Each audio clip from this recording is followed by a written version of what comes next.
The Spanish Empire was one of the largest in history, ruling vast territories across the globe for over 400 years.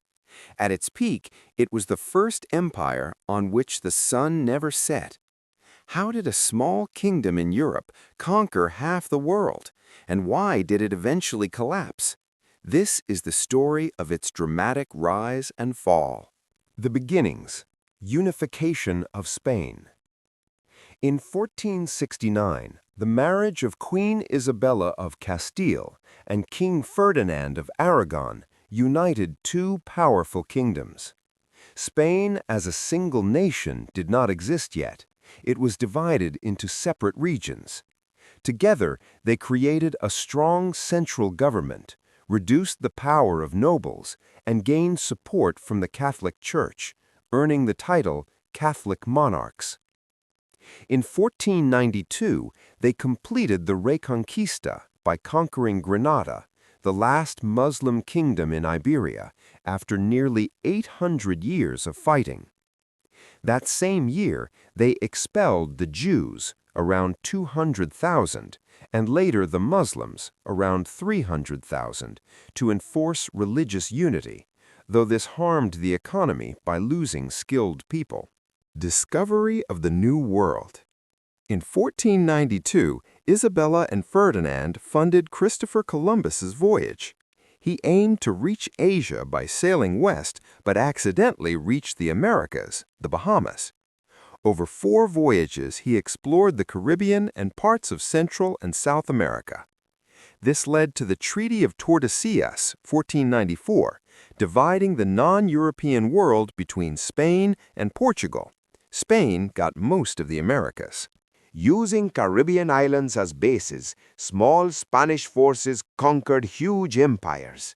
They succeeded with guns, horses, local alliances, and European diseases like smallpox that killed millions of natives.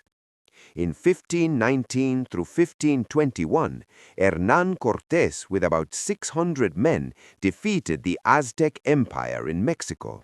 He captured Emperor Montezuma and built Mexico City on the ruins of Tenochtitlan. In 1532 through 1533, Francisco Pizarro, with fewer than 200 men, captured Inca Emperor Atahualpa during a civil war, ransomed him for gold, then executed him. The Inca capital, Cusco, fell soon after. Silver from mines in Mexico and Potosí, Bolivia, made Spain incredibly rich. The Manila galleon trade connected the Americas to Asia, exchanging silver for luxury goods. Under Habsburg kings like Charles V and Philip II, Spain controlled territories in Europe, America, Africa, and Asia. Viceroyalties governed the colonies efficiently. Early decline. Wealth caused inflation in Europe. Constant wars drained money. In 1588, Philip II's huge Spanish armada was defeated by England and storms, ending Spain's naval dominance. The Dutch won independence after an 80-year war, 1648. The Inquisition suppressed new ideas through fear. In 1808, Napoleon's invasion of Spain created chaos, sparking independence movements in the Americas.